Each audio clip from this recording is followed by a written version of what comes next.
Hello everyone, I am Sonam. Welcome back to my YouTube channel Apna Vidyalaya. आज के इस video में हम आप सभी को बताएंगे क्लास 10th विज्ञान के सबसे महत्वपूर्ण प्रश्न, वो भी उत्तर के साथ, जो कि आप सभी के 2023 बोर्ड के पेपर में बिल्कुल 101% छप चुका है। ठीक है, अगर आप लोग क्लास 10th साइंस में इतना पढ़ लेते हो तो आप लोग का 70 नंबर बिल्कुल पक्का है। बस इतना आप लोग साइंस में पढ़ लीजिए, आप लोग टॉप कर जाओगे, यानी पूरे के पूरे 70 नंबर आएगा। क्योंकि ये जो क्वेश्चन हम आप सभी को बताएंगे ये आप सभी के एनसीईआरटी से है। ठीक है, और अगर आप लोग टारगेट बनाए हो कि इस बार आप सभी को बोर्ड एग्जाम में 95% लाकर एक टॉपर स्टूडेंट बनना है, तो आप लोग इस वीडियो को बिना स्किप किए लास्ट तक देखिएगा।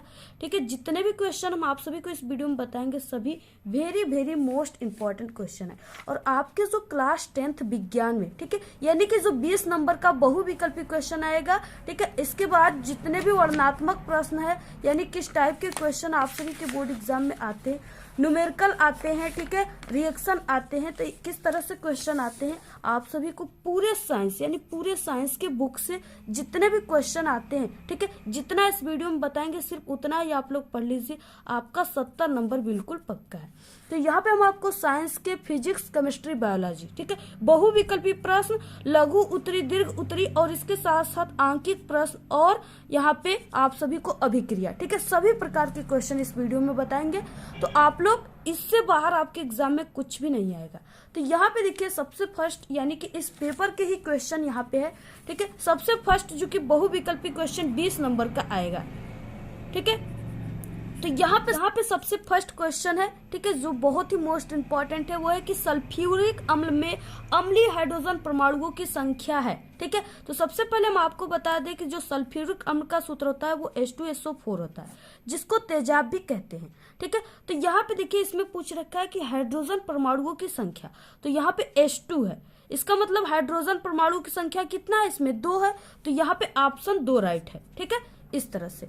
इसके बाद देखिए नेक्स्ट क्वेश्चन है, निम्नलिखित में से अम्लीय लवण है, तो यहाँ पे पूछ रखा है अम्लीय लवण। ठीक है, तो यहाँ पे देखिए NaHSO4 जो है ये एक अम्लीय लवण है। ठीक है, इसका नाम बेकिंग सोडा है। तो आप लोग इस क्वेश्चन को भी तैयार कर लीजिए, बहुत ही मोस्ट इंपॉर्टेंट। इसके बाद नेक्स्ट है प्रोपेन का रासायनिक सूत्र है। ठीक है, ये भी बहुत ही मोस्ट इंपॉर्टेंट क्वेश्चन है। तो यहाँ पे देखिए प्रोपेन का, यानी कि इसमें 3 कार्बन को प्रोपेन कहते हैं। ठीक है, तो इसका सूत्र हो जाएगा CH3, ठीक है, एकल बंध, CH2 एकल बंध, फिर CH3। इस तरह से यहाँ पे 1 कार्बन, 2 और 3। ठीक है, तो पहले को कहते हैं एथ, दूसरे को मेथ और तीसरे को प्रो। तो यहाँ पे 3 कार्बन है, तो यहाँ पे प्रोपेन का सूत्र क्या हो जाएगा, यहाँ पे 3 कार्बन है तो C3। ठीक है, इसके बाद यहाँ पे जोड़ लीजिए 3 यहाँ पे हाइड्रोजन, 3 यहाँ पे 6 और 2 यहाँ पे 8। ठीक है, तो यानी C3H8 जो है वो क्या है, प्रोपेन का सूत्र है। तो C3H8 क्या है, ये है, तो यहाँ पे ऑप्शन सी राइट है। इसके बाद देखिए नेक्स्ट क्वेश्चन है, आप लोग वीडियो को बिल्कुल भी मत स्किप कीजिएगा, हम आपको बहुत ही अच्छे तरीके से समझाएंगे। ठीक है, और जितने भी क्वेश्चन बता रहे हैं सब आपके 101% गारंटी है कि विज्ञान के पेपर में बिल्कुल छप चुका है। ठीक है, नेक्स्ट है पादपों में वायु प्रदूषण कम करने वाली प्रक्रिया होती है, तो वो होता है प्रकाश संश्लेषण, ऑप्शन बी राइट है। तो यहाँ पे देखिए नेक्स्ट क्वेश्चन है कि कोशिकीय प्रक्रमों में ऊर्जा मुद्रा है। ठीक है, ऊर्जा मुद्रा यानी ऊर्जा की सिक्का है। ठीक है, तो यहाँ पे देखिए जो ATP है इसको ऊर्जा का सिक्का कहा जाता है, ऑप्शन सी राइट है। इसके बाद नेक्स्ट है मनुष्य के हृदय में कोष्ठकों यानी वेस्मों की संख्या होती है। ठीक है, तो मनुष्य के हृदय में जो वेस्मों की संख्या होती है वो 4 होती है। कितने होते हैं, 4 वेस्म होते हैं। ठीक है, ऑप्शन डी राइट है। इसके बाद नेक्स्ट क्वेश्चन है डायनेमो उत्पन्न करता है, तो यानी डायनेमो जो होता है यानी मोटर, वो क्या उत्पन्न करता है। ठीक है, तो डायनेमो जो होता है वो विद्युत वाहक बल उत्पन्न करता है, ऑप्शन बी राइट है। नेक्स्ट है क्वेश्चन दूरदृष्टि दोष के कारण प्रतिबिंब बनता है। ठीक है, तो जो दूरदृष्टि दोष होता है उसके कारण प्रतिबिंब रेटिना के पीछे बनता है। किसके कारण, दूरदृष्टि के कारण रेटिना के पीछे प्रतिबिंब बनता है, ऑप्शन सी राइट है। नेक्स्ट है प्रतिरोध का मात्रक है, तो देखिए प्रतिरोध का मात्रक यानी कि होता है R बराबर, ठीक है, V/I। अब V यानी क्या है, विभव है, इसको वोल्ट कहते हैं, और इसके बाद नीचे है एम्पियर।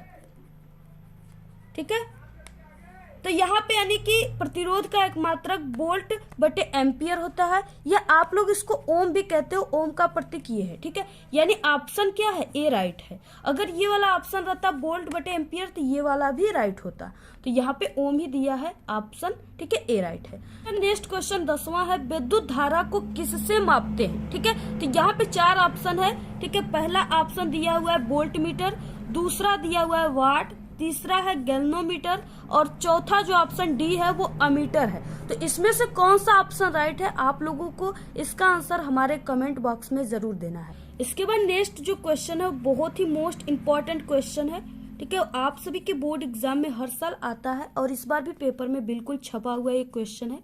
यहाँ पे क्या विस्थापन एवं द्विविस्थापन अभिक्रियाओं में क्या अंतर है, ठीक है। इन अभिक्रियाओं के समीकरण भी लिखिए।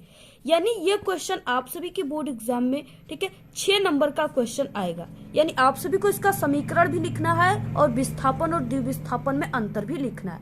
तो सबसे पहले हम आपको विस्थापन अभिक्रिया किसे कहते हैं, इसके बाद हम आपको इसका रिएक्शन समीकरण भी बताएंगे।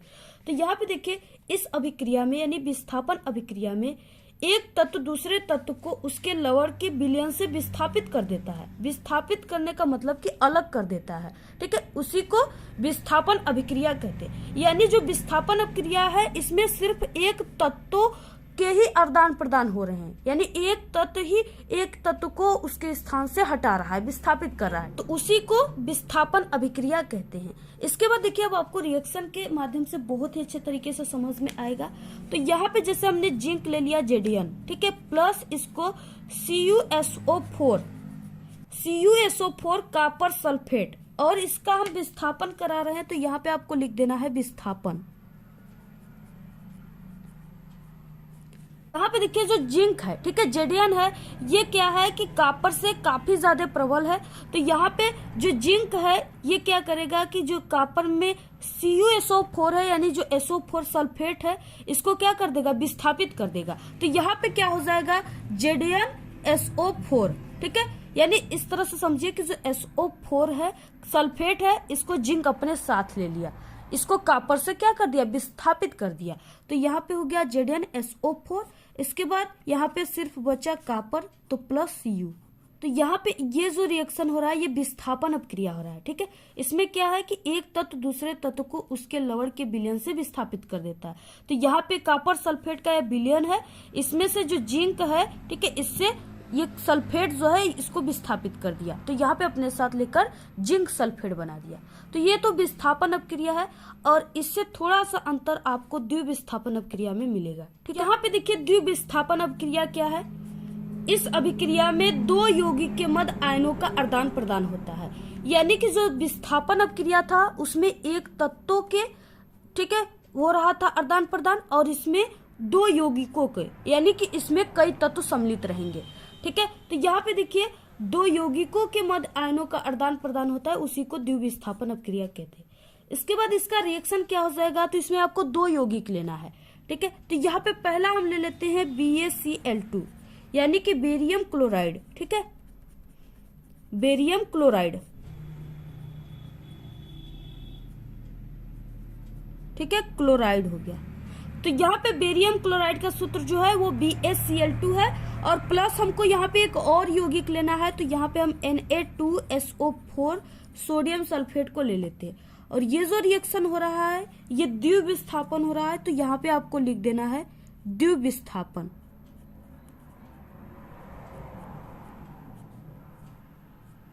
ठीक है।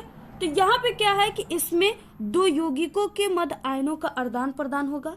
तो यहाँ पे क्या हो जाएगा, यहाँ से देखिए, यहाँ पे जो दिया हुआ इस तरह से Cl2 और यहाँ पे Na2, ठीक है। तो ये क्या मिलकर बना देंगे, NaCl बना देंगे। क्या बना देंगे, NaCl, क्योंकि यहाँ पे इस पे प्लस है और इस पे माइनस है, ये दोनों क्या बना देंगे, NaCl बना देंगे, सोडियम क्लोराइड।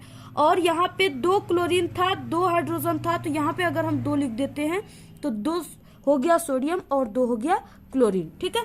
तो इस तरह से प्लस, अब जो चीजें यहाँ पे बचा है उसको आपको लिख देना है।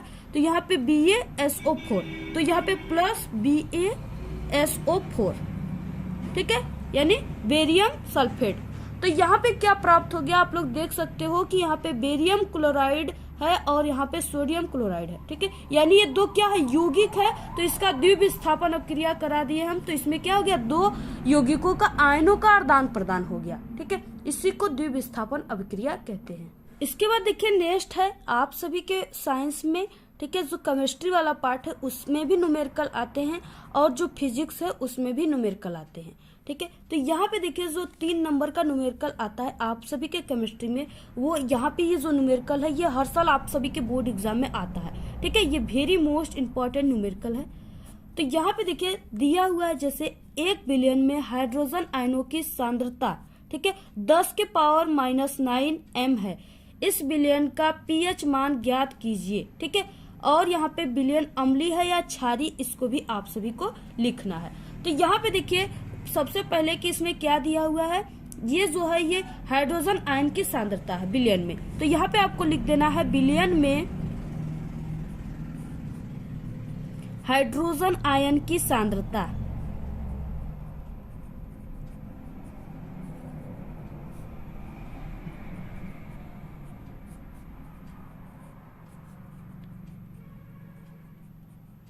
और जितना यहाँ पे दिया हुआ है सांद्रता उसको आपको लिख देना है। यहाँ पे 10⁹ m दिया हुआ है। ठीक है, और इसके बाद देखिए जो फार्मूला होता है पीएच का, वो होता है pH इक्वल -log, ठीक है, इन ब्रैकेट H⁻+, इस तरह से H+। ये जो सूत्र होता है ये पीएच का सूत्र होता है। ठीक है, अब इसी पर आपको क्या करना है, ये जो दिया हुआ है हाइड्रोजन आयन की सांद्रता, ये मान को रख करके आंसर लाना है। तो यहाँ पे pH बराबर हो जाएगा -log, ठीक है, और यहाँ पे हाइड्रोजन आयन की सांद्रता H+ का मतलब इसमें हाइड्रोजन आयन की सांद्रता जो है उसी को लिखना है। ठीक है, तो हाइड्रोजन आयन की सांद्रता कितना है, तो यहाँ पे 10⁻⁹ है, तो इसको आपको लिख देना है। और यहाँ पे देखिए चूंकि log mn, ठीक है, तो n जो है वो पावर है, तो यहाँ पे क्या हो जाएगा, चूंकि log mn बराबर क्या हो जाएगा, n log m। ठीक है, यानी पावर को अब यहाँ पे लिखेंगे, तो यहाँ पे हो जाएगा pH इक्वल, यहाँ पे माइनस है ही, इसके बाद यहाँ पे n का मतलब हमने बताया कि जो यहाँ पे पावर है, तो यहाँ पे पावर में क्या है, -9 है, तो इसको आपको क्या करना है, यहाँ पे -9 को लिख देना है। इसके बाद यहाँ पे देखिए क्या हो जाएगा log, और यहाँ पे हो जाएगा 10, क्योंकि जो यहाँ पे 10 बचा है उसी को यहाँ पे हमने लिख दिया। ठीक है, इतना हो जाएगा। इसके बाद यहाँ पे देखिए pH बराबर हो जाएगा, यहाँ पे माइनस यहाँ पे है, माइनस यहाँ पे, ये हो गया प्लस, यानी 9 log 10।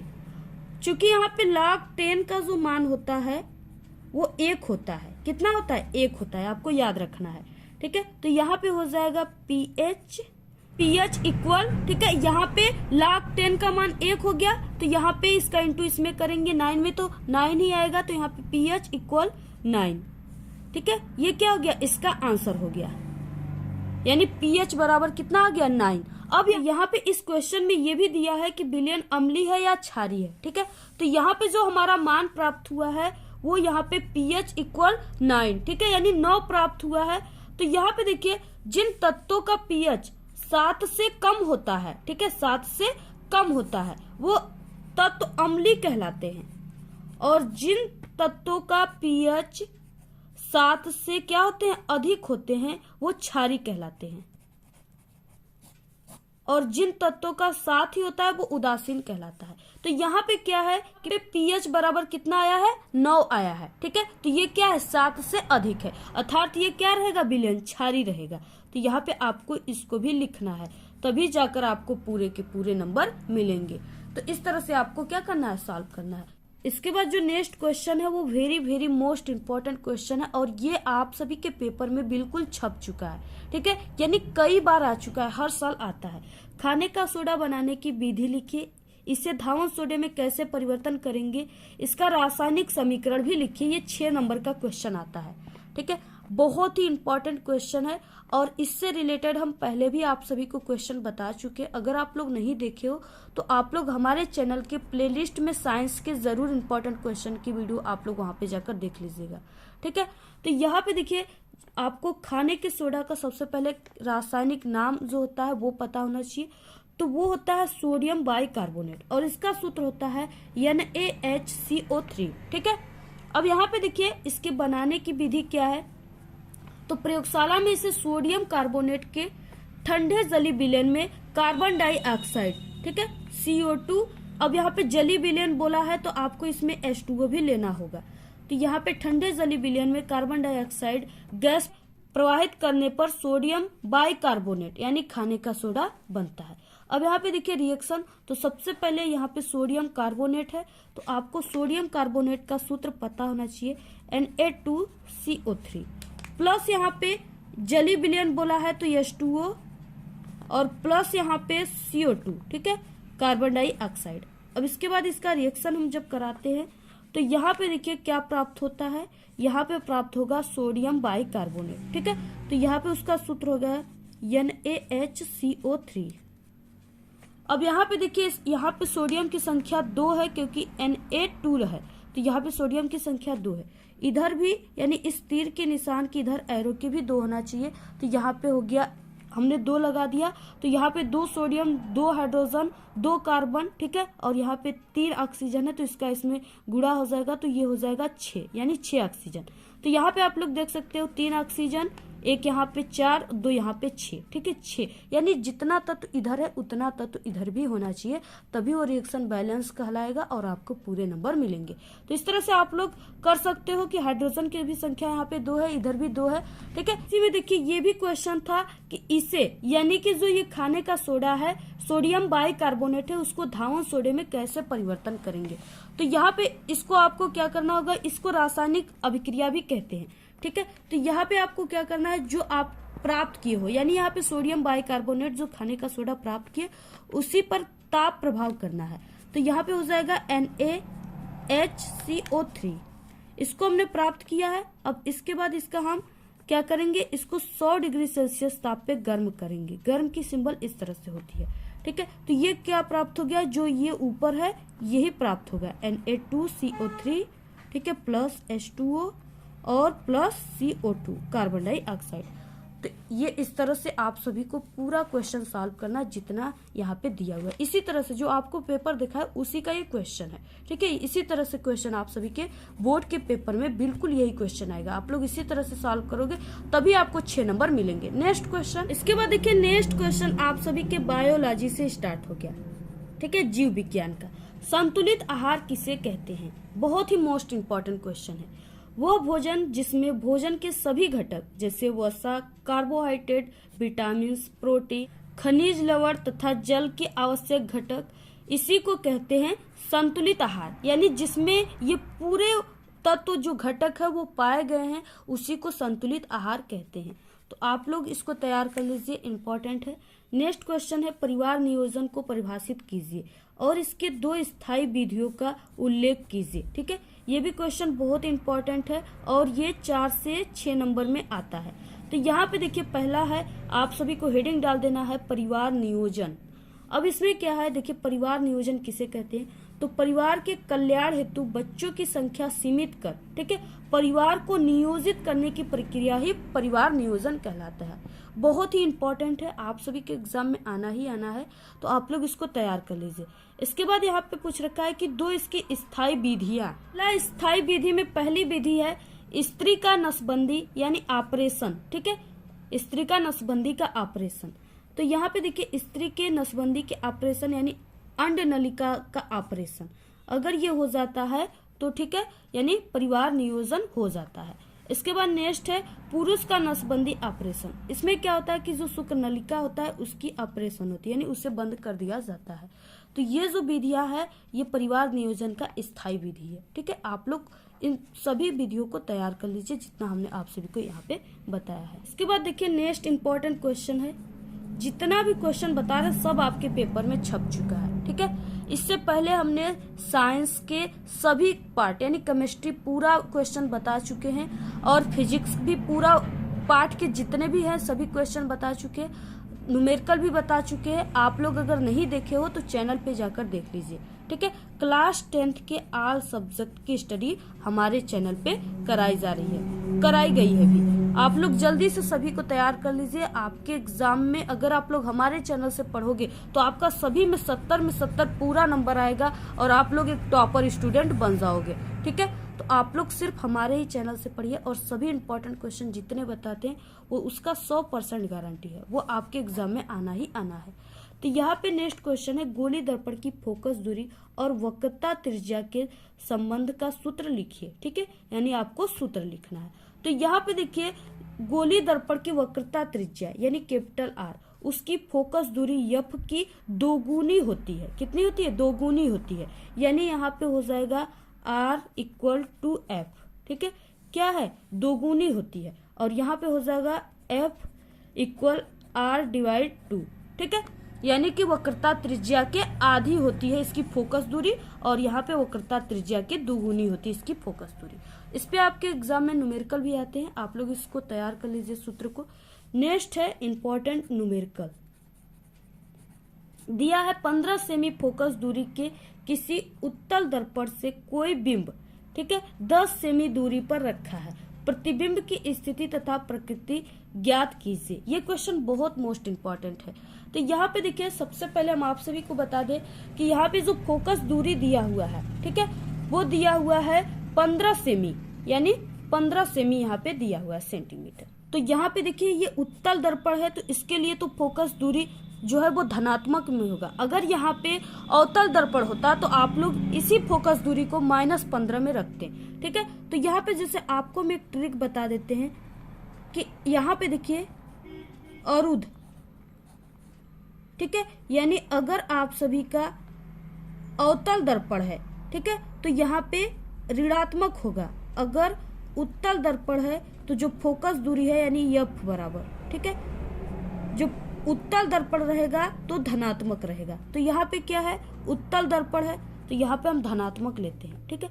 तो एफ बराबर 15 सेंटीमीटर हो गया और यहाँ पे यू बराबर दिया हुआ है 10 सेंटीमीटर, ठीक है। और भी बराबर क्वेश्चन मार्क, यानी इसका मान नहीं दिया हुआ है और इसको आपको ज्ञात करना है। तो यहाँ पे हो जाएगा दर्पण के सूत्र से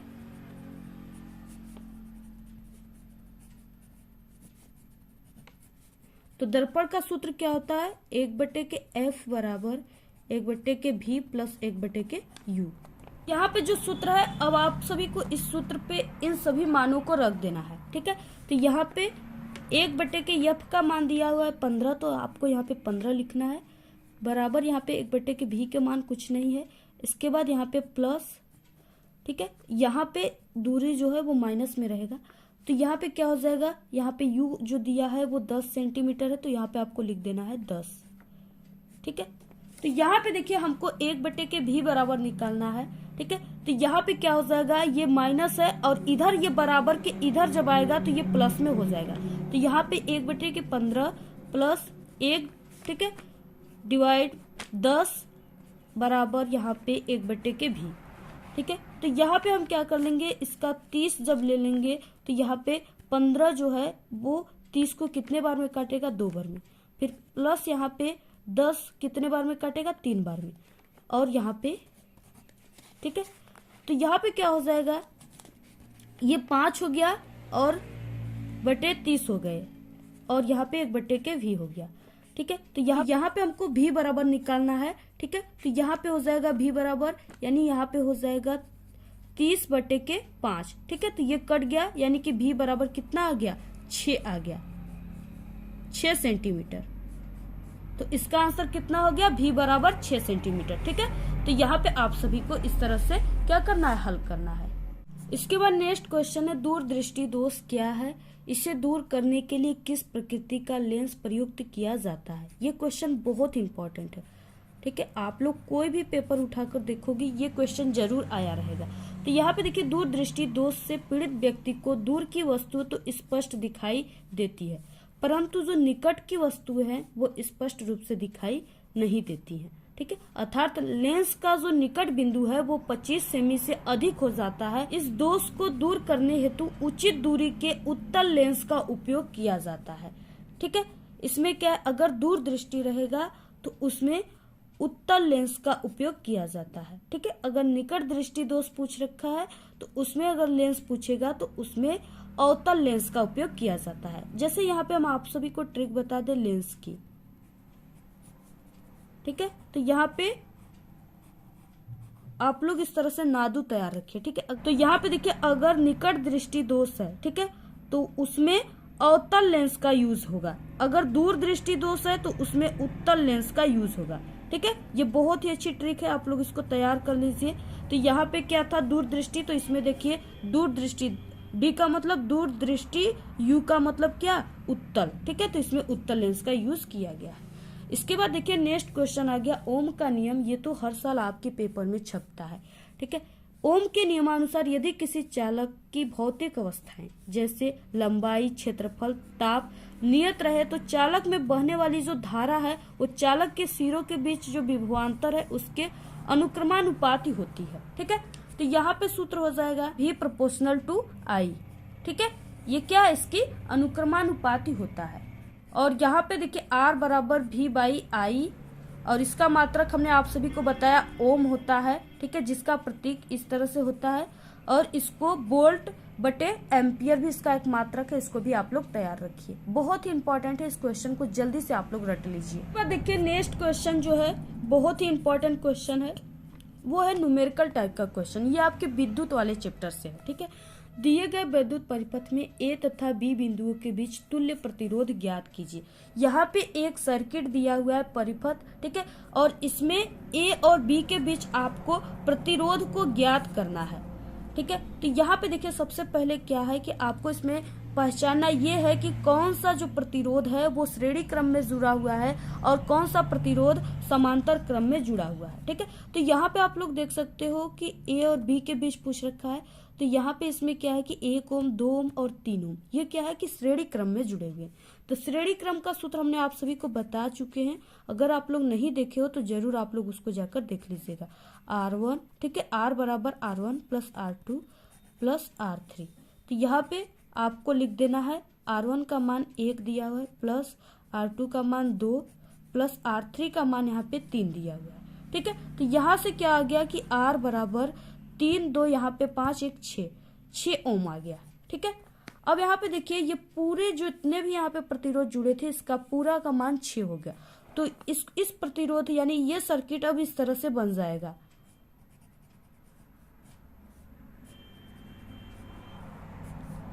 तो यहाँ पे ऊपर 3 ओम इसमें दिया है, तो आपको यहाँ पे 3 ओम होना ही चाहिए। और ये जो हमने तीनों का, ठीक है, यहाँ पे श्रेणी क्रम में जुड़ा था, तो पूरा हमने जो ये R का मान निकाला है वो यहाँ पे, ठीक है, 6 ओम निकाला है। तो यहाँ पे आपको 6 ओम लिख देना है और A और B के बीच निकालना है। तो यहाँ पे देखिए अब ये दोनों जो हैं ये क्या है, ये समांतर क्रम में जुड़े, एक दूसरे के समांतर है। तो यहाँ पे ये समांतर क्रम में जुड़े हुए, और समांतर क्रम का सूत्र यानी यहाँ पे आपको A और B के बीच प्रतिरोध निकालना है।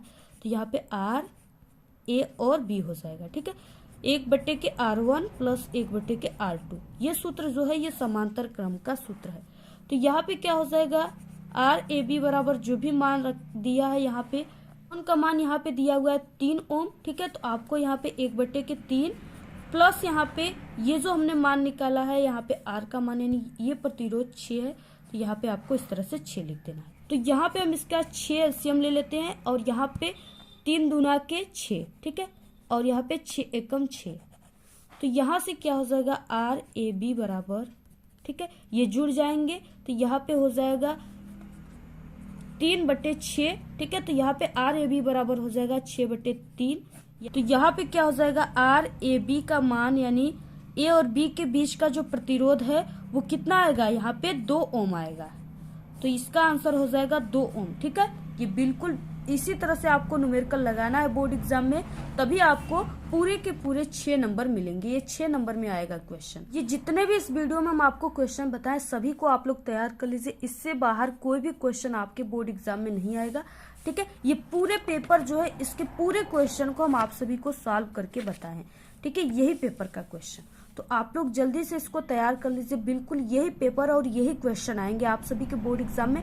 तो आप लोग इस वीडियो को ज्यादा से ज्यादा अपने सभी दोस्तों में शेयर कीजिएगा। हम आप सभी लोगों के लिए इतना मेहनत करते हैं, तो आप लोग भी इतना कर सकते हो, ठीक है। और आप लोग हमारे टेलीग्राम चैनल को जरूर ज्वाइन कीजिए, उसका लिंक आपको इस वीडियो के डिस्क्रिप्शन में मिल जाएगा।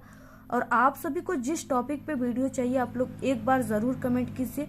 और अगर आप सभी लोग किसी भी सब्जेक्ट में क्लास 10th में कमजोर हो और बोर्ड एग्जाम में पास होना चाहते हो, तो आपको इसी वीडियो के लास्ट में 4 वीडियो मिलेंगे, ठीक है। आप लोग उसी वीडियो पे क्लिक करके क्लास 10th के सभी सब्जेक्ट में पास होने की ट्रिक हमने बताया है, साइंस में भी, ठीक है, हिंदी में भी बिना पढ़े, इंग्लिश में, मैथ में। तो आप लोग उस वीडियो पे क्लिक करके आप लोग जरूर उस वीडियो को देख लीजिएगा। आप लोग पास ही नहीं बल्कि एक अच्छे नंबर लाएंगे। तो अगर आप लोग कमजोर हो तो उस ट्रिक का यूज कर सकते हो। तो आपको ये वीडियो कैसा लगा? अगर वीडियो पसंद आए तो एक बड़ा सा लाइक कर दे, चैनल पे नए तो सब्सक्राइब जरूर करें। आप लोग इस वीडियो को ज्यादा से ज्यादा अपने सभी दोस्तों में शेयर कीजिए। हमारे चैनल पे बोर्ड एग्जाम से रिलेटेड कई इंपॉर्टेंट ट्रिक और टिप्स की वीडियो अपलोड है। आप लोग अगर विजिट नहीं किए तो एक बार आप लोग हमारे चैनल पे विजिट जरूर करें। तो आज के इस वीडियो में सिर्फ इतना ही। आप लोग कमेंट करना बिल्कुल ना भूले। Thanks, all the very best, bye bye.